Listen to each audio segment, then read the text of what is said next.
हाँ तो बच्चों, अभी तक हमने इलेक्ट्रिक चार्जेस, उनके प्रॉपर्टीज, इसके अलावा कूलम्स लॉ और कई सारी बातों के बारे में लाइक सुपरपोजिशन प्रिंसिपल और सस्पेंडेड बॉल सिस्टम, काफ़ी सारी चीज़ें हम जान चुके हैं। Coulomb's law in vector form, ये सब हम जान चुके हैं।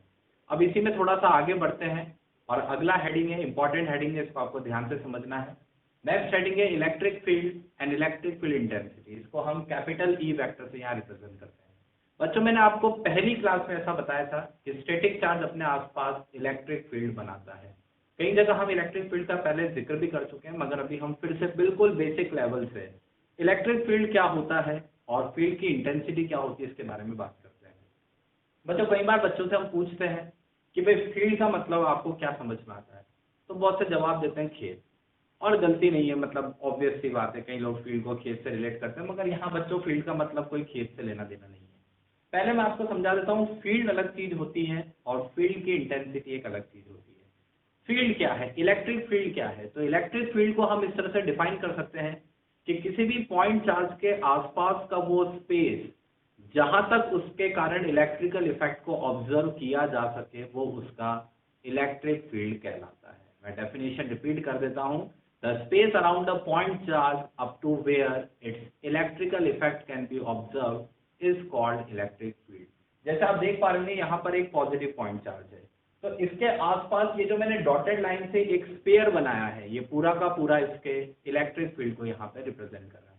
बच्चों, आप इसको बड़े सिंपल तरीके से ऐसे समझिए, जैसे खुले आसमान के नीचे रात के समय मान लीजिए एक बल्ब आपने कहीं से हैंग करके इस तरह से जला रखा है। मैं आपसे पूछूं उस बल्ब की रोशनी कहाँ तक जाएगी, तो आपका सिंपल सा जवाब होगा बल्ब की रोशनी इन्फिनिटी तक जाएगी। हम डिस्टेंस डिफाइन नहीं कर सकते कि रोशनी 10 मीटर जाके रुक जाएगी या 20 मीटर जाके रुक जाएगी, हम कहेंगे कि रोशनी इन्फिनिटी तक जाएगी। तो जो उस बल्ब का उजाला जिसको आप कहते हैं, उसकी जो रोशनी है जहां तक फैल रही है चारों ओर स्पेस में, वो उसका ल्यूमिनस फील्ड कहलाएगा। तो बिल्कुल उसी तरह से है, पॉजिटिव पॉइंट चार्ज के कारण मैंने दिखा रखा है कि इसके आसपास इस तरह से up to infinity electric field extended होगा। ये जो ब्लू लाइंस मैंने दिखा रखी है बच्चों, इनको आप आगे जाके इलेक्ट्रिक फील्ड लाइंस का नाम भी देंगे। इलेक्ट्रिक फील्ड लाइंस का भी वही मीनिंग है। मान लीजिए मैं आपसे कहूँ कि बल्ब की रोशनी आप रिप्रेजेंट करिए, अगर मान लो ये बल्ब जल रहा है तो इसकी रोशनी, इसका उजाला कैसे फैल रहा है, तो शायद हम इसी तरह की लाइन से दिखाने की कोशिश करेंगे कि हाँ भाई, इसका उजाला जो है चारों तरफ स्पेस में इस तरह से फैल रहा है। तो ऐसे ही किसी भी पॉजिटिव पॉइंट चार्ज से इलेक्ट्रिक फील्ड लाइंस बाहर निकलती है, वो एमिटर की तरह काम करता है। एक तरह से इलेक्ट्रिक फील्ड को एमिट कर रहा है ये, और इस तरह से मैंने आसपास इन्फिनिटी तक फील्ड लाइंस जाती दिखा दी है। तो बच्चों, ये तो बात हुई फील्ड की, पर आपको ये जान के बड़ा ताज्जुब होगा कि हमें फील्ड में कोई इंटरेस्ट नहीं है। हमारा सारा डिस्कशन फील्ड की इंटेंसिटी पे फोकस होगा। बच्चों, मुझे एक बात बताओ, अगर आप उसी खुले आसमान के नीचे जो आपने बल्ब लटका रखा है रात के समय, अगर मैं आपसे कहूं कि आप इससे 100 फीट की डिस्टेंस पे जाके इसके उजाले में किताब पढ़कर बताइए, तो मेरे हिसाब से ये आपके लिए इम्पॉसिबल सा टास्क हो जाएगा। क्यों? आखिर क्या दिक्कत है? मैं कह रहा हूँ रोशनी तो वहां तक जा रही है, पर आप समझ पा रहे होंगे कि हम पर फील्ड का असर नहीं होता है। हमें जो चीज मैटर करती है वो है फील्ड की इंटेंसिटी। इंटेंसिटी क्या होती है? एक तरह से आप कह सकते हैं फील्ड के असर को मैं यहाँ इंटेंसिटी कह सकता हूँ। जैसे कभी आपने देखा होगा लाइट के ठीक नीचे उसकी इंटेंसिटी ज्यादा होती है, पर आप जैसे जैसे लाइट से दूर होते जाते हो तो फील्ड की इंटेंसिटी कम होती जाती है। तो सिमिलरली हमारे लिए यहाँ जो चीज मैटर करेगी वो फील्ड नहीं, बल्कि फील्ड की इंटेंसिटी है। आप फील्ड की इंटेंसिटी को इस तरह से डिफाइन कर सकते हैं कि उस पॉइंट पर इलेक्ट्रिक फील्ड कितना असरदार है। ज्यादा इंटेंसिटी मतलब ज्यादा असरदार फील्ड है, अगर कम इंटेंसिटी इसका मतलब फील्ड का असर वहां कम हो चुका है।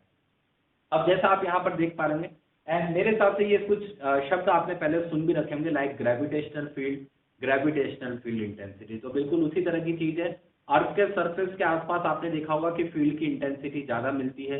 हम हाइट पर जाते जाते हैं तो फील्ड की इंटेंसिटी कंपैरेटिवली कम होती जाती है। अगर हम अच्छे खासे डिस्टेंसेस पे चले जाएं comparable to radius of earth, तो फील्ड की इंटेंसिटी का असर वहां पर कम होता चला जाता है। तो बिल्कुल उसी तरह से हमें यहाँ समझना है। अब बच्चों, यहाँ मैंने डायग्राम में दो चीजें आपको दिखा रखी है और उनको नीचे एक्सप्लेन भी कर रखा है। ये जो कैपिटल प्लस की चार्ज यहाँ आपको सेंटर में दिख रहा है, इसको कहा जाता है सोर्स चार्ज। सोर्स चार्ज इसलिए कह रहे हैं इसको क्योंकि इसके फील्ड के बारे में हमें जानकारी जुटानी है। हम इसके फील्ड के बारे में स्टडी कर रहे हैं, जिसके फील्ड के असर को देखा जाता है उसको कहा जाता है सोर्स चार्ज। और इस असर को पता करने के लिए हम एक डिटेक्टिव चार्ज यहाँ भेजते हैं, इसको टेस्ट चार्ज कहा जाता है, इसको प्लस क्यू नॉट से रिप्रेजेंट किया जाता है। Test charge according to NCERT ये बहुत ही इनफाइनाइटेसिमली स्मॉल होना चाहिए। अभी आप देखेंगे फील्ड इंटेंसिटी वैसे भी टेस्ट चार्ज के मैग्नीट्यूड पे डिपेंड नहीं करती है, मगर हमें टेस्ट चार्ज एक तो हमेशा पॉजिटिव लेना है और बहुत ही छोटे मैग्नीट्यूड का चार्ज लेना है। उसका कारण ये है कि बच्चों अगर टेस्ट चार्ज खुद बड़े वैल्यू का होगा तो वो इस सोर्स चार्ज के इलेक्ट्रिकल एनवायरनमेंट को डिस्टर्ब कर सकता है। हम चाहते हैं कि हमारा टेस्ट चार्ज किसी तरह का इलेक्ट्रिकल एनवायरनमेंट डिस्टर्ब ना करे और बस हमें बता दें कि इस पर्टिकुलर पॉइंट पी पर फील्ड की इंटेंसिटी कितनी है। तो बच्चों आप देख पा रहे होंगे मैंने सोर्स चार्ज से r डिस्टेंस पर एक पॉइंट P मार्क किया है एंड सपोज यहाँ लाकर मैंने टेस्ट चार्ज को बिठा दिया। इस टेस्ट चार्ज पर ये सोर्स चार्ज एक रिपल्सिव फोर्स लगाएगा, लाइक चार्जेस रिपेल करेंगे, इस पर एक रिपल्सिव फोर्स ऐसी इस तरह से आपको लगता हुआ नजर आ रहा होगा। अब मैं इस पॉइंट P पर अगर इस सोर्स चार्ज के फील्ड की इंटेंसिटी निकालना चाहता हूं तो इलेक्ट्रिक फील्ड इंटेंसिटी का फॉर्मूला क्या है? डेफिनेशन में आप इसको कह सकते हैं कि electric field intensity due to source charge at a point P is defined as force experienced by per unit test charge. Force experience per unit test charge आप इसको कह सकते हैं, या यूं कह सकते हैं कि यूनिट टेस्ट चार्ज के द्वारा जो फोर्स एक्सपीरियंस होता है वही आपका इलेक्ट्रिक फील्ड इंटेंसिटी की वैल्यू देता है।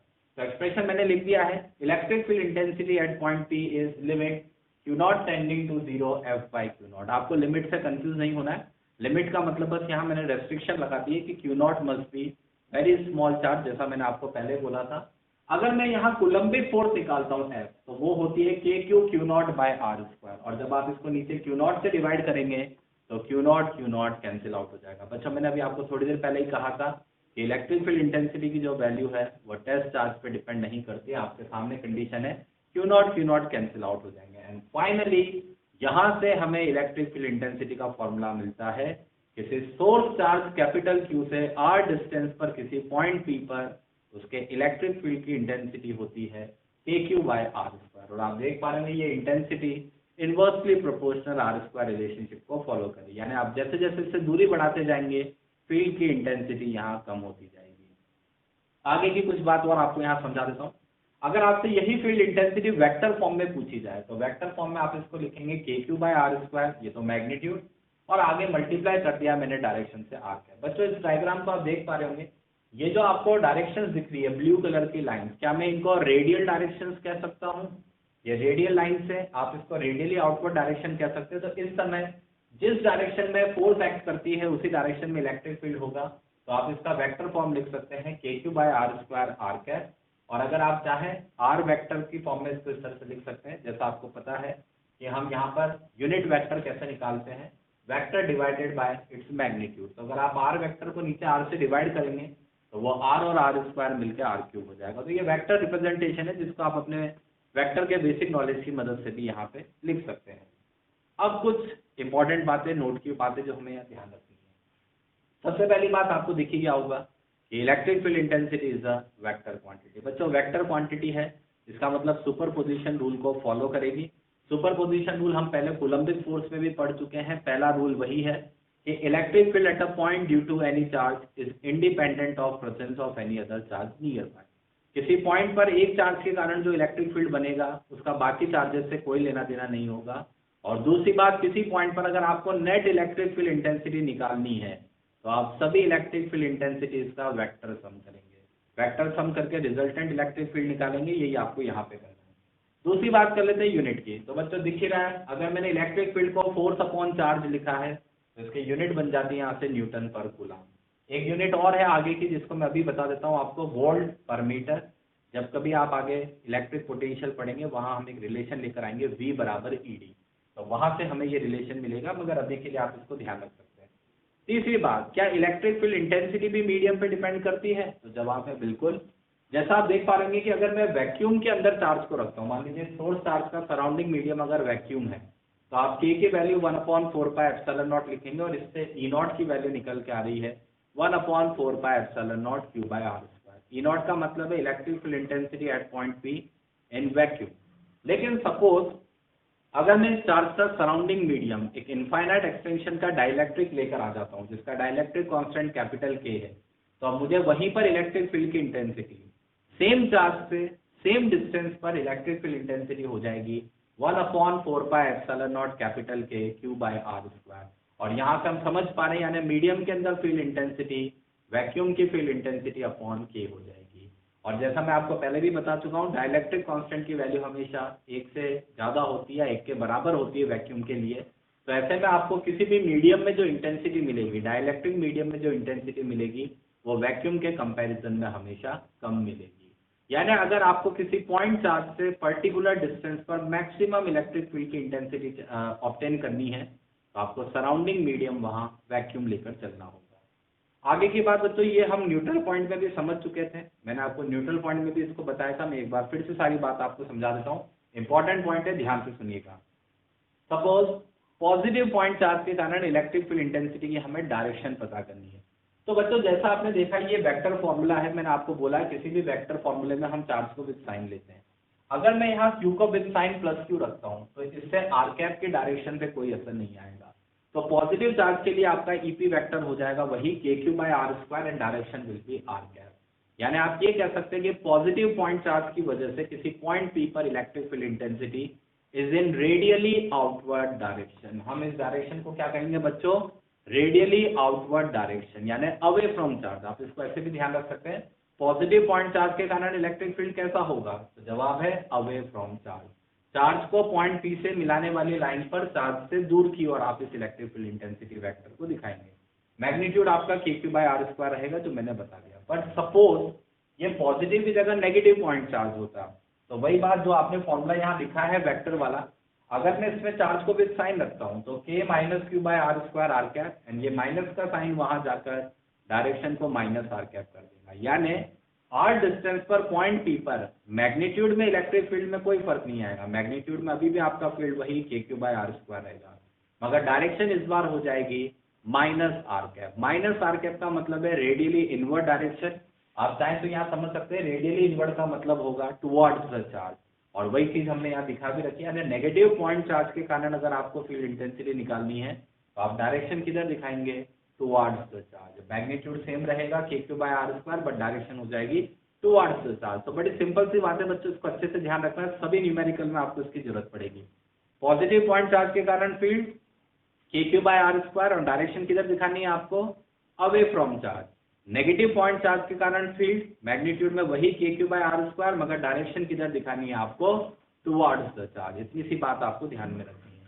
एक और पॉइंट आगे का मैं आपको बता दूं बच्चों, ये भी इंपॉर्टेंट है। मैंने आपको अभी एक लेक्चर पहले भी ये बात बताई थी कि कहीं ना कहीं कूलम्बिक फोर्स का जो मेन रूट कॉज होता है, जिसकी वजह से कूलम्ब फोर्स एक्सर्ट हो रही है, वो इलेक्ट्रिक फील्ड इंटेंसिटी ही है।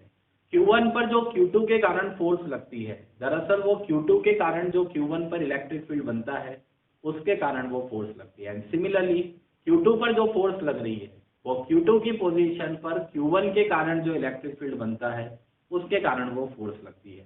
तो अभी आप उस चीज में ना जाए, मैं सिंपल सा आपको एक फॉर्मूला बता देता हूँ। किसी भी चार्ज पर जो फोर्स लगती है इलेक्ट्रिक फील्ड में, उसका फॉर्मूला होता है F = QE। मैंने वेक्टर में लिख रखा है, अगर आप देख पा रहे होंगे, F वेक्टर बराबर Q × E vector, where E vector is the electric field intensity at that point, और Q यहाँ वो चार्ज है जिसको आपने वहां पर रखा है। अब बच्चों बड़ी सिंपल सी बात ध्यान रखनी है। सपोज मैंने एक इलेक्ट्रिक फील्ड यहाँ दिखा रखा है, अगर आप देख पा रहे होंगे ब्लू कलर की लाइन से एक यूनिफॉर्म इलेक्ट्रिक फील्ड मैंने इस तरह से दिखा रखा है। अगर मैं इसमें पॉजिटिव चार्ज को रखता हूँ, पॉजिटिव पॉइंट चार्ज Q को रखता हूँ, तो F बराबर Q × E में Q विद साइन रखने पर F और E की डायरेक्शन सेम होगी। इसका मतलब ये है पॉजिटिव पॉइंट चार्ज पर इलेक्ट्रिक फील्ड की डायरेक्शन में फोर्स लगता है, और फोर्स कितना लगता है? F बराबर QE। लेकिन अगर इसी इलेक्ट्रिक फील्ड में मैंने एक नेगेटिव पॉइंट चार्ज रखा है, तो यहाँ जब मैं F वेक्टर बराबर -Q × E वेक्टर लिखूंगा, तो उस नेगेटिव साइन का मीनिंग होगा कि जो F वेक्टर की डायरेक्शन है वो E वेक्टर से ऑपोजिट डायरेक्शन में होगी। यानी अगर आपने एक नेगेटिव चार्ज को इलेक्ट्रिक फील्ड में रखा है, तो नो डाउट मैग्नीट्यूड में फोर्स वही QE लगेगा, बट डायरेक्शन क्या हो जाएगी? इलेक्ट्रिक फील्ड की ऑपोजिट। बच्चों सिंपल सी बात ध्यान रखनी है, इलेक्ट्रिक फील्ड में पॉजिटिव चार्ज पर फील्ड की डायरेक्शन में फोर्स लगता है, इलेक्ट्रिक फील्ड में नेगेटिव चार्ज पर फील्ड की ऑपोजिट डायरेक्शन में फोर्स लगता है। मैग्नीट्यूड दोनों के लिए वही F बराबर QE से आप निकाल सकते हैं। तो ये सारे पॉइंट्स आपको अच्छे से क्लियर रखने हैं, और आगे इस पर बेस कुछ न्यूमेरिकल अब हम यहाँ डिस्कस करेंगे। और उसी में सबसे पहला क्वेश्चन आपके सामने है कुछ इस तरह से। यहाँ पर आपको एक इक्विलेटरल ट्राइंगल नजर आ रहा होगा जिसके दो वर्टिसेस पर चार्जेस कैपिटल Q मैंने रखे हुए हैं और तीसरा चार्ज यहाँ सेंटर ऑफ ट्राइंगल पे रखा गया है और आपसे पूछा गया कि इस वर्टेक्स P पर बताइए नेट इलेक्ट्रिक फील्ड इंटेंसिटी कितनी होगी। वो यहाँ सेंटर ऑफ ट्राइंगल है जिसको मैंने दिखा रखा है, 3 चार्जेस है। बच्चों अगर आपको ध्यान आ रहा हो, ऐसा एक सिमिलर क्वेश्चन हमने कूलम्ब्स लॉ में किया था जहां पर हमने यहाँ पर एक चार्ज रखकर उस पर फोर्स का कैलकुलेशन किया था। बिल्कुल सिमिलर अप्रोच होगी, उसी तरह से हमें क्वेश्चन में आगे बढ़ना है। जैसा आप देख पा रहे होंगे मैंने सॉल्यूशन डायग्राम यहाँ बना दिया है, 2 चार्जेस Q और Q यहाँ पर दिखा दिए। इस कैपिटल Q चार्ज के कारण इस पॉइंट P पर इलेक्ट्रिक फील्ड होगा away from charge, positive charge के कारण electric field away from charge, इसको मैंने E से दिखा दिया है। इसी तरह से इस कैपिटल Q के कारण इस पॉइंट P पर इलेक्ट्रिक फील्ड होगा ऐसे अवे फ्रॉम चार्ज, इसको भी मैंने E से दिखा दिया है।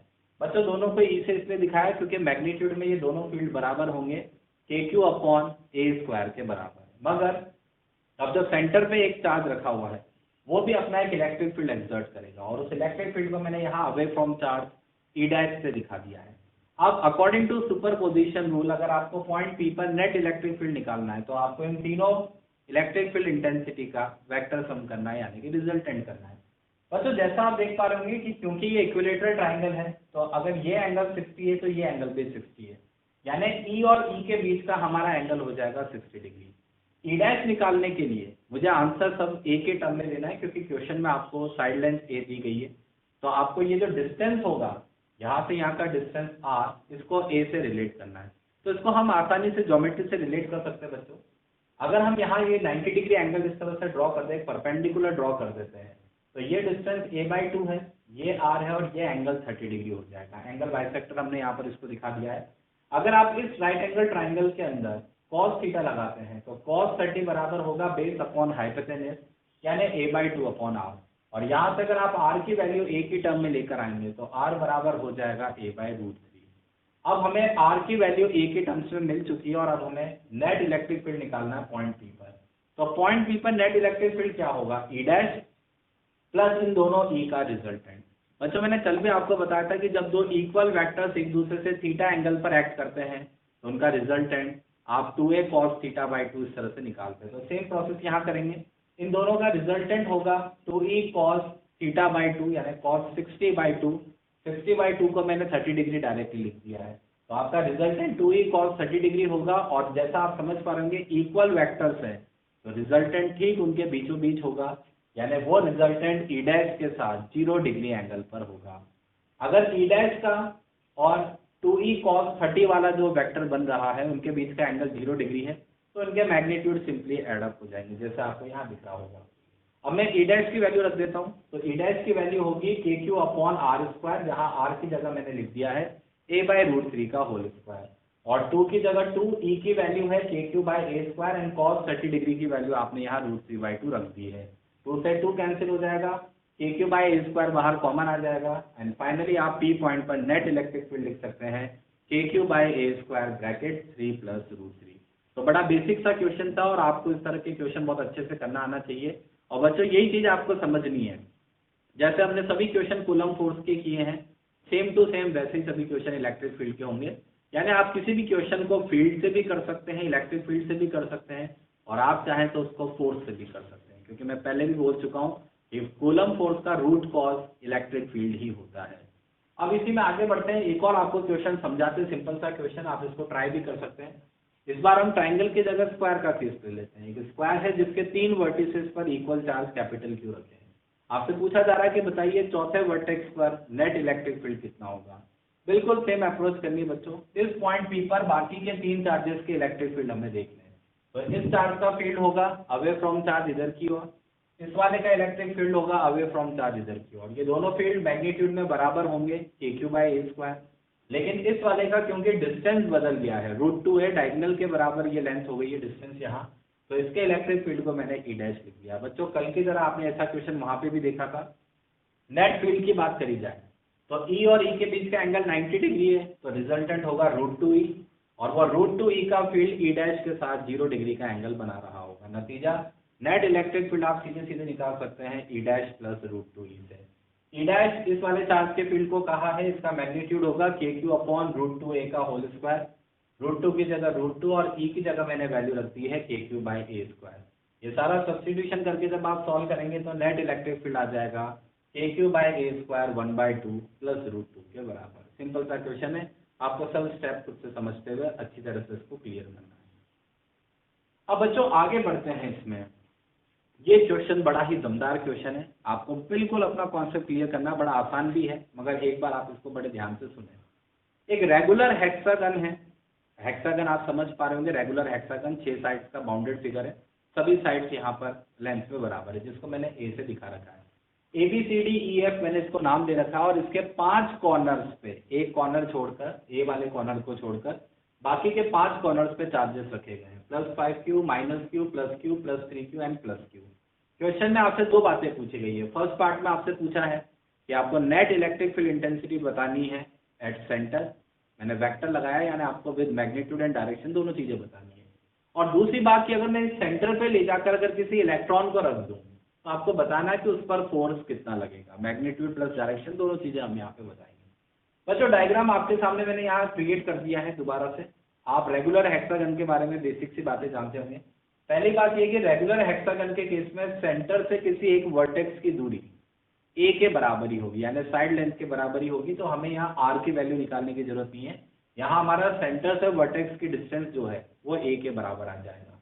अब दूसरा काम मुझे करना है पॉइंट ओ पर, यानी सेंटर पर अलग अलग चार्जेस के फील्ड दिखा दे। तो बच्चों ध्यान से देखें, ये जो 5Q का चार्ज है ये इस पॉइंट पर इलेक्ट्रिक फील्ड बनाएगा अवे फ्रॉम चार्ज। ये मैंने इधर दिखा दिया है, पॉइंट ओ पर 5Q का फील्ड होगा 5KQ/A² and it will be away from 5Q charge. Similarly इसके ठीक सामने वाला जो 3Q का चार्ज है, ये इस पॉइंट O पर अपना इलेक्ट्रिक फील्ड बनाएगा अवे फ्रॉम चार्ज। तो इसका इलेक्ट्रिक फील्ड मैग्नीट्यूड में होगा 3KQ/A² और डायरेक्शन हमने दिखा रखी है इसकी अवे फ्रॉम चार्ज। सिमिलरली ये जो +Q चार्ज है इसका पॉइंट O पर इलेक्ट्रिक फील्ड होगा KQ/A² अवे फ्रॉम चार्ज, लेकिन इस -Q चार्ज के कारण एक इलेक्ट्रिक फील्ड होगा KQ/A² टुवर्ड्स द चार्ज। बच्चों इसका KQ/A² अवे फ्रॉम चार्ज और इसका KQ/A² टुवर्ड्स द चार्ज, मैंने दोनों को जोड़कर एक साथ लिख दिया है 2KQ/A²। समझना है आपको, इसका KQ/A² उधर की तरफ, इसका KQ/A² टुवर्ड्स द चार्ज, तो दोनों जुड़कर 2KQ/A² यहाँ बन जाएंगे। इसी तरह से इस वाले चार्ज के कारण इस सेंटर पर एक इलेक्ट्रिक फील्ड होगा KQ/A² अवे फ्रॉम चार्ज। तो ये हमने सारे इलेक्ट्रिक फील्ड यहाँ दिखा दिए। अब इनको रिजॉल्व करते हैं। तो जैसा आप देख पा रहे होंगे बच्चों, ये 5KQ/A² और 3KQ/A², इनके बीच में एंगल बनेगा 180 डिग्री। तो दोनों के मैग्नीट्यूड आपस में सब्ट्रैक्ट हो जाएंगे और रिजल्टेंट फील्ड बचेगा 2KQ/A² इस डायरेक्शन में, बड़े वाले वेक्टर के डायरेक्शन में 2KQ/A²।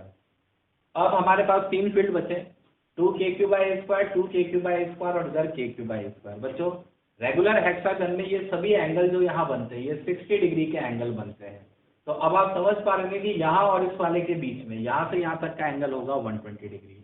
क्योंकि ये दोनों फील्ड वेक्टर्स मैग्नीट्यूड में बराबर है और इनके बीच का एंगल 120 डिग्री है, तो इनका रिजल्टेंट ठीक बीचों बीच आएगा और मैग्नीट्यूड में किसी एक वेक्टर के बराबर होगा। नतीजा इन दोनों फील्ड वेक्टर्स का रिजल्टेंट होगा 2KQ/A² और एक जो इधर बचा हुआ है फील्ड वो है KQ/A²।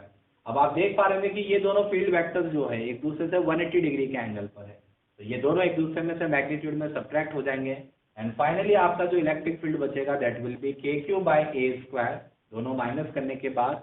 और डायरेक्शन आप देख पा रहे होंगे इन the direction of bigger magnitude field, यानी कि इन द डायरेक्शन OD। तो हमारा आंसर निकल के आ गया है फर्स्ट पार्ट का, O पॉइंट पर सेंटर पर नेट इलेक्ट्रिक फील्ड होगा KQ/A² और डायरेक्शन हो जाएगी अलोंग OD। सेकेंड पार्ट में अब आपसे क्या पूछा गया है कि अगर मैं इस सेंटर पर लाकर एक इलेक्ट्रॉन को रख देता हूं तो आपको बताना है कि उस पर नेट फोर्स कितना लगेगा और किधर की ओर लगेगा। बच्चों अभी भी मैंने आपको बताया था इलेक्ट्रिक फील्ड में जब आप किसी चार्ज को रखते हैं तो पॉजिटिव चार्ज पर फोर्स लगता है in the direction of field, negative charge पर फोर्स लगता है in the direction opposite to the field, और मैग्नीट्यूड में वो फोर्स होता है F=QE। तो हम इस रिजल्ट को यूज कर लेते हैं। आप देख पा रहे होंगे सेंटर पर आपने इलेक्ट्रिक फील्ड दिखाया है OD के अलोंग EO इस डायरेक्शन में, और अगर मैं यहाँ लाकर एक इलेक्ट्रॉन रखता हूँ तो इलेक्ट्रॉन पे फोर्स लगेगा EO की ऑपोजिट डायरेक्शन में। Since electron is a negative charge तो नेगेटिव चार्ज पर फोर्स लगेगा फील्ड की ऑपोजिट डायरेक्शन में। हम पहले मैग्नीट्यूड यहाँ निकाल लेते हैं, तो मैग्नीट्यूड के लिए F=QE का रिजल्ट मैं काम में लूंगा। इलेक्ट्रॉन का चार्ज ई होता है और इसको हमने इलेक्ट्रिक फील्ड के मैग्नीट्यूड KQ/A² से मल्टीप्लाई कर दिया है। तो फोर्स का मैग्नीट्यूड तो हो गया है KQE/A²। और डायरेक्शन की बात करी जाए तो अगर आपका इलेक्ट्रिक फील्ड OD डायरेक्शन में था तो जो इलेक्ट्रिक फोर्स लग रहा होगा इलेक्ट्रॉन में वो इसके ऑपोजिट डायरेक्शन में होगा, यानी डायरेक्शन निकल के आ जाएगी अलोंग OA। तो आपको ये बात समझनी है, जैसे हमने इस क्वेश्चन को अभी फील्ड की मदद से फोर्स निकाला है, आप चाहें तो डायरेक्ट फोर्स से भी इसको कर सकते हैं, पर मेरे हिसाब से फील्ड के थ्रू करना कंपैरेटिवली आसान होता है। आप खुद सोचिए बच्चों, अगर इसी सेंटर पे सेकंड पार्ट में मैं आपसे कहता कि फोर्स इलेक्ट्रॉन पे नहीं प्रोटॉन पे निकालिए, तो आप समझ पाएंगे कि शायद मैग्नीट्यूड में तो कोई फर्क नहीं आता, क्योंकि प्रोटॉन का भी चार्ज आपका वही E के बराबर होता, पर डायरेक्शन में फर्क आ जाता। प्रोटॉन पॉजिटिव चार्ज है, पॉजिटिव चार्ज पे फोर्स लगता फील्ड के डायरेक्शन में, तो आपका आंसर सेम आता KQE/A², मगर डायरेक्शन क्या हो जाती है अलोंग OD। और मैं तो कह रहा हूँ इलेक्ट्रॉन प्रोटॉन नहीं, अगर आपको उठाकर कह दिया जाए लेट्स से कोई Q0 चार्ज है, प्लस Q0 चार्ज सेंटर पे रखा है, उस पर फोर्स बताइए, तो आप सिंपल सवाल समझ पा रहे हैं, फोर्स बराबर क्या है, charge multiplied by electric field at that point. आपको सेंटर का फील्ड पता ही है KQ/A² प्लस Q0 चार्ज है, तो इससे मल्टीप्लाई कर दीजिए। डायरेक्शन आप देख ही सकते हैं, पॉजिटिव चार्ज की फील्ड की डायरेक्शन में फोर्स लगेगा, तो उसके बेसिस पे आंसर बताया जा सकता है। तो आपको इस तरह के क्वेश्चंस को बहुत प्रैक्टिस करने की जरूरत है, और एक बार जब आपका कॉन्सेप्ट क्लियर हो जाता है तो आपको इतने डायग्राम्स की भी जरूरत नहीं पड़ेगी बच्चों, आप देख के इंस्पेक्शन से ही बता देंगे कि नेट इलेक्ट्रिक फील्ड यहाँ कितना बनेगा। बच्चों अभी तक हम काफी कुछ जान चुके हैं इलेक्ट्रोस्टैटिक्स में। राइट फ्रॉम बिगिनिंग हमने चार्जेस के टाइप्स, इलेक्ट्रिक फील्ड के बारे में भी कल हमने जाना था, कूलम्स लॉ हम पढ़ चुके हैं, सुपरपोजिशन रूल जान चुके हैं, काफी कुछ जान चुके हैं। कल हमने electric field due two point charge पर बेस्ड कुछ बेसिक क्वेश्चंस देखे थे, और उसमें हमने एक हेक्सागन प्रॉब्लम भी डिस्कस किया था, जिसके अंदर हमने नेट इलेक्ट्रिक फील्ड सेंटर पे निकाला था। वहां आपने ये भी जाना था कि अगर सेंटर पे हम किसी इलेक्ट्रॉन को रखते हैं तो उस पर फोर्स कैसे निकाल सकते हैं, तो आप फोर्स का कैलकुलेशन कहीं पर भी इलेक्ट्रिक फील्ड से कर सकते हैं। अब बच्चों उसी कनेक्शन में electric field due two point charges में ये दो टाइप के क्वेश्चन बहुत ज्यादा इंपॉर्टेंट होते हैं। एक आपने हेक्सागन प्रॉब्लम किया है, एक पेंटागन प्रॉब्लम है। ये रेगुलर पेंटागन का क्वेश्चन किस तरह से होता है वो मैं आपको यहाँ थोड़ा सा समझा देता हूँ। बच्चों जैसा आप डायग्राम में देख पा रहे होंगे, एक रेगुलर पेंटागन है। पेंटागन मतलब 5 साइड्स का बाउंडेड फिगर, रेगुलर पेंटागन मतलब सभी साइड्स इसकी बराबर है। हम सभी साइड्स को A के बराबर मान के चल रहे हैं। क्वेश्चन आपको कैसा भी मिल सकता है, या तो इसके 4 कोनों पर चार्ज रखे होंगे, एक पर नहीं होगा, या हो सकता है 5 कॉर्नर्स पे चार्ज हो। तो मैं आपको दोनों केसेस यहाँ पे बता देता हूँ। जैसे पहले क्वेश्चन में आप देख पा रहे होंगे, इसके 4 कॉर्नर्स पर बराबर चार्जेस रखे गए हैं। बच्चों इस तरह के क्वेश्चन में जनरली आपको 4 कॉर्नर्स पे एक जैसे चार्ज जरूर मिलते हैं। 5 में से 4 कॉर्नर्स पे आपको चार्जेस एक जैसे मिलेंगे, और जो एक बचा हुआ कॉर्नर होता है उस पर चार्ज के वेरिएशंस किए जाते हैं। तो जैसा अभी मैंने किया है ABCDE, इसको मैंने नाम दे दिया है, और आप देख पा रहे होंगे वर्टेक्स BCD और E पर चार्जेस रखे हुए हैं +Q, मगर A पर यहाँ कोई चार्ज नहीं है। क्वेश्चन अब आपसे पूछ रहा है कि बताइए सेंटर O पर नेट इलेक्ट्रिक फील्ड कितना होगा। मैंने वेक्टर लगाया है, यानी आप मैग्नीट्यूड भी बताएंगे एज वेल एज यहाँ पे डायरेक्शन भी आपको बताना है। बच्चों इस क्वेश्चन को करने का एक सिंपल सा अप्रोच होता है, आप उसको बिल्कुल ध्यान से सुने और समझें। इसको हम सुपरपोजिशन भी कह सकते हैं, या अपनी तरफ से एक शॉर्ट ट्रिक भी इसको आप कह सकते हैं। बच्चों यहाँ आपको हमेशा ये करना है कि जैसे जो 4 कॉर्नर्स पे चार्ज है, 5वें कॉर्नर पर आपको वो ही चार्ज एक तो मान के ही चलना है। मतलब कहने का मतलब ये है कि जो ये 4 कॉर्नर्स पे चार्ज है, बिल्कुल वो का वही एक चार्ज आपको 5वें कॉर्नर पर खुद से अज्यूम करना है। इसके पीछे लॉजिक ये है बच्चों, जैसा आपने कूलम्स लॉ में भी ये जाना था कि अगर किसी एक पॉइंट पर इक्वल वेक्टर्स इक्वल एंगल पर एक्ट करते हैं तो उन सबका रिजल्टेंट 0 हो जाता है। तो यहाँ पर भी सेम वही बात होगी कि अगर मैंने कैपिटल +Q की तरह यहाँ पर एक +Q चार्ज और मान लिया है, तो इन सब के कारण सेंटर पर बिल्कुल बराबर बराबर इलेक्ट्रिक फील्ड वेक्टर्स क्रिएट होंगे। वो सभी वेक्टर्स मैग्नीट्यूड में बराबर होंगे और एक दूसरे से बराबर एंगल 72 डिग्री के एंगल पर एक्ट करेंगे। नतीजा उन सभी वेक्टर्स का रिजल्टेंट 0 हो जाएगा। यानी आप इसको सरल शब्दों में ये कह सकते हैं कि ये जो आपने एक नीले रंग का +Q चार्ज और माना है, ये बाकी के चार्जेस के इलेक्ट्रिक फील्ड को अपने साथ लेके डूब जाएगा। मतलब उनके सबके इलेक्ट्रिक फील्ड को ये नलीफाई कर देगा, कैंसिल कर देगा। पर बच्चों ये चार्ज मैंने यहाँ माना है, ये मुझे क्वेश्चन में दे नहीं रखा था, तो मुझे कंजर्वेशन ऑफ चार्ज का सम्मान भी करना है। तो आप यहाँ बिना किसी चार्ज को हम यहाँ 2 पॉइंट चार्जेस से रिप्लेस कर देते हैं, एक +Q और दूसरा चार्ज आपको ऐसा कुछ मानना है कि आपका चार्ज कंजर्वेशन वायलेट ना हो। तो जैसा आप देख पा रहे होंगे, ए पॉइंट पर पहले से चार्ज क्या था, 0, तो मैं उस 0 चार्ज को इक्विवेलेंट मान लेता हूं 2 पॉइंट चार्जेस के, एक प्लस क्यू और एक माइनस क्यू, दोनों का सम आप देख पा रहे होंगे 0 ही आ रहा है। तो हमने 0 चार्ज को इक्विवेलेंट मान लिया है कैपिटल प्लस क्यू और एक कैपिटल माइनस क्यू चार्ज के। अब इससे मुझे क्या बेनिफिट मिला, तो इससे ये बेनिफिट मिला, ये जो ब्लू वाला प्लस क्यू चार्ज है ये रिमेनिंग चार्जेस के इलेक्ट्रिक फील्ड को सेंटर पे कैंसिल आउट कर देगा। इक्वल वेक्टर्स होंगे मैग्नीट्यूड में और इक्वल एंगल पर एक्ट करेंगे, इसीलिए इन सब का रिजल्टेंट क्या हो जाएगा, 0। और ले देखिए अब मेरे पास इफेक्टिव फील्ड क्रिएट करने वाला जो चार्ज बचा है वो केवल कौन सा है, माइनस क्यू। माइनस क्यू के इस चार्ज के कारण सेंटर ओ पर इलेक्ट्रिक फील्ड क्रिएट होगा। तो आप देख पा रहे होंगे नेगेटिव चार्ज का फील्ड मैंने आपको कल भी बताया था, it is towards the charge, तो इसीलिए ओ पॉइंट पर जो इलेक्ट्रिक फील्ड ईओ बनेगा that will be directed towards the charge. Magnitude में होगा ये KQ/R², जहां पर R हम किसको मान रहे हैं, सेंटर से वर्टेक्स की दूरी को। आगे की बात मैं इधर और आपको बता देता हूं। वैसे हमारा आंसर अगर R की टर्म में पूछा जाए, where R is the distance, तो R की टर्म में हमारा आंसर आ चुका है EO वेक्टर बराबर KQ/R², और हमने डायरेक्शन भी बता दी है अलोंग OA। पर बच्चों कभी कभी क्वेश्चन आपको ऑप्शंस जो देता है उसमें R नहीं होता, उसमें साइड लेंथ A की टर्म में हमें आंसर निकालना होता है। तो इस क्वेश्चन को साइड लेंथ A की टर्म में कैसे लेकर जाएंगे वो भी मैं आपको यहाँ बता देता हूँ। जैसा आप देख पा रहे होंगे बच्चों, ये जो एक साइड आपको दिख रही है ED वाली साइड, मैंने इस साइड को यहाँ पर इस तरह से दिखा दिया है। अगर मैं सेंटर से इस पे परपेंडिकुलर बाइसेक्टर ड्रॉ कर देता हूँ तो ये डिस्टेंस A/2, ये डिस्टेंस R है, और एंगल जो है 72 डिग्री के एंगल बनेंगे इन सबके बीच में, तो उसको मैंने आधा आधा कर दिया है 36 डिग्री 36 डिग्री। बच्चों आप जानते होंगे 36 डिग्री के एंगल के लिए अगर हम यहाँ साइन थीटा लगाएंगे तो हम साइन 36 को नियरली साइन 37 मान के क्वेश्चन कर लेते हैं। 37 डिग्री की वैल्यूज हमें इजीली पता होती है, तो साइन 37 अगर लगाएंगे तो P/H से A/2/R आएगा, साइन 37 3/5 इधर A/2R, और यहाँ से अगर आप R की वैल्यू निकालेंगे तो R की वैल्यू A की टर्म में 5A/6 निकल के आ जाएगी। बस अब कुछ नहीं करना बच्चों, R की ये वैल्यू उठाकर आपको EO में रख देनी है, तो KQ/R² में वैल्यू रखने पर आपका net electric field side length A की टर्म में निकल के आ जाएगा 36 KQ/25A², और डायरेक्शन जैसा आप देख पा रहे होंगे अलोंग OA निकल के आ रही है। अब बच्चों इसके बाद एक और क्वेश्चन मैं आपको इसी तरह का ट्राई करने के लिए और देता हूं।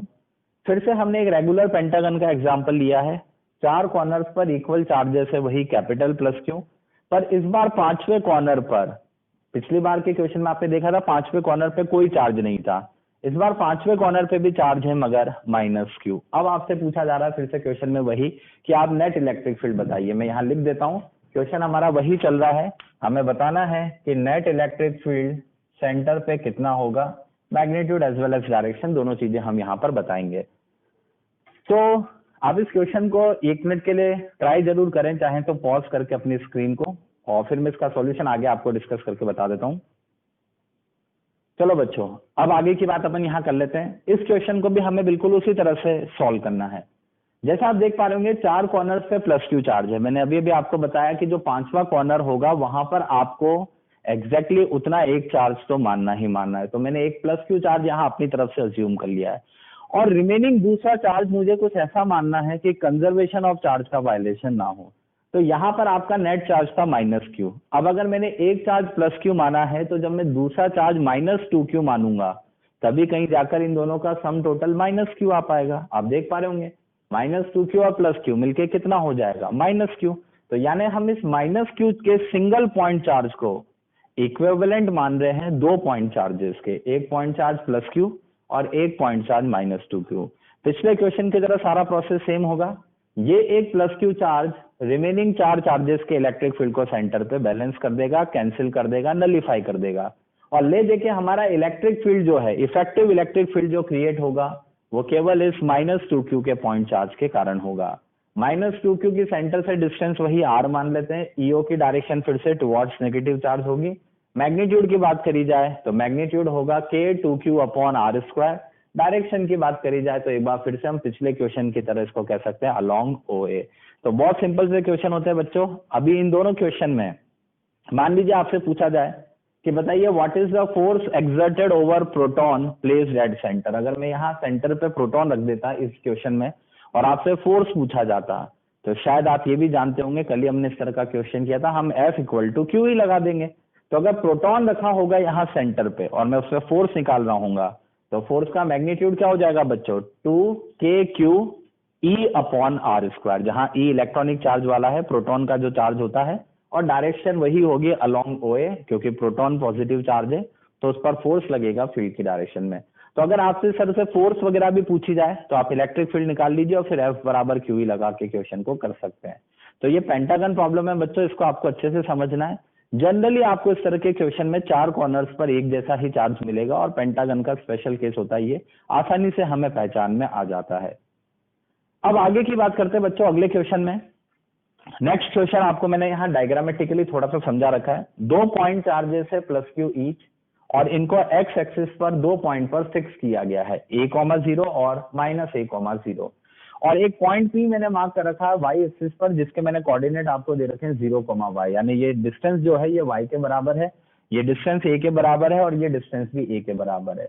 क्वेश्चन आपसे पूछ रहा है कि y की किस वैल्यू के लिए इलेक्ट्रिक फील्ड पॉइंट P पर मैक्सिमम होगा, यानी आप पॉइंट P को y एक्सिस पर कहीं पर भी अज्यूम कर सकते हैं, पर अब आपको ये बताना है कि y की वो पर्टिकुलर वैल्यू क्या होगी कि जिस पॉइंट पर इलेक्ट्रिक फील्ड आपको मैक्सिमम मिलेगा। बच्चों ध्यान रखना है, ये दोनों चार्जेस फिक्स्ड हैं, हम पॉइंट P को y एक्सिस पर कहीं पर लोकेट कर रहे हैं, ढूंढ रहे हैं जहां इलेक्ट्रिक फील्ड मैक्सिमम मिलेगा। तो हम ऐसा क्वेश्चन बच्चों कूलम फोर्स में कर चुके हैं। मैंने फिर से वही डायग्राम बना दिया है, 2 +Q चार्जेस है, ये डिस्टेंस a और a है, ये ओरिजिन है, ओरिजिन से y डिस्टेंस पर पॉइंट P है। इस +Q चार्ज के कारण electric field away from charge E उधर होगा। सिमिलरली इस +Q चार्ज के कारण पॉइंट P पर electric field away from charge इधर होगा। मैग्नीट्यूड में दोनों सेम होंगे क्योंकि दोनों के चार्जेस सेम है, दोनों के ये डिस्टेंस पॉइंट P से सेम होंगे, तो इलेक्ट्रिक फील्ड दोनों का सेम। फिर मैंने ये एंगल y एक्सिस से थीटा मान लिया, तो आपको बताया था ये थीटा, तो ये भी थीटा, वर्टिकली ऑपोजिट एंगल। ये दोनों ट्रायंगल कॉन्ग्रुएंट होते हैं, तो अगर ये थीटा है तो ये भी थीटा है, और ये थीटा है तो ये भी थीटा हो जाएगा, again vertically opposite angle. Electric field के कंपोनेंट करेंगे बच्चों, तो उधर का E cos थीटा और इधर का E cos थीटा, तो दोनों जुड़कर ऊपर की डायरेक्शन में 2E cos थीटा, और आपको बताया गया था कि इस डायरेक्शन में परपेंडिकुलर डायरेक्शन में y एक्सिस के E sin थीटा कंपोनेंट्स इनके कैंसिल आउट हो जाएंगे। तो पॉइंट P पर नेट इलेक्ट्रिक फील्ड का मैग्नीट्यूड होगा 2E cos थीटा। मैंने E की वैल्यू रख दी है, E की जगह आ जाएगा KQ upon this distance square. ये डिस्टेंस पाइथागोरस से आपको दिख रहा होगा, √a² + y² है, तो इसका होल स्क्वायर, और cos थीटा की वैल्यू इसी ट्राइंगल से बेस अपॉन हाइपोटेन्यूज से रख दीजिए, y अपॉन √a² + y²। यानी नेट इलेक्ट्रिक फील्ड अगर मैं यहाँ निकालू तो k की वैल्यू 1/4πε0 रख दी है और 2 से कैंसिल कर दिया है, तो वहां से बचेगा 1/2πε0, q की जगह q, y की जगह y, और नीचे का टर्म अगर आप सॉल्व करके देखेंगे तो ये a² + y² की पावर 3/2 आएगा। ये नेट इलेक्ट्रिक फील्ड हमें मिल रहा है किसी पॉइंट P पर। अब क्वेश्चन ने हमसे पूछा है कि फील्ड मत बताइए, ये बताइए y की किस पर्टिकुलर वैल्यू पर जाकर ये इलेक्ट्रिक फील्ड मैक्सिमम होगा। तो अपने को क्या करना है बच्चों, आपने मैक्सिमा मिनिमा पढ़ा होगा बेसिक मैथ के अंदर। अगर हमें किसी फंक्शन को मैक्सिमाइज करना है तो हम उसके डिफरेंशिएशन को 0 से इक्वेट करके उन पॉइंट्स को ढूंढते हैं जहां पर वो फंक्शन मैक्सिमम हो सकता है। तो similarly electric field EP will be maximum if dE/dy बराबर क्या होगा, 0। हम इलेक्ट्रिक फील्ड को y के रेस्पेक्ट में डिफरेंशिएट करेंगे और वो पॉइंट्स लोकेट करेंगे जहां इस फंक्शन के मैक्सिमाइज होने के चांसेस है। जैसा आप देख पा रहे हैं बच्चों, Q/2πε0 ये कांस्टेंट पैरामीटर है, तो ये डिफरेंशिएशन में पार्ट नहीं लेगा, ये बाहर आकर 0 के नीचे जाके खत्म हो जाएगा, और आपको ले देके डिफरेंशिएशन करना है y/a² + y² की पावर 3/2 का। आप इसको u/v रूल से डिफरेंशिएट कर सकते हैं, आपने पढ़ा होगा u/v रूल।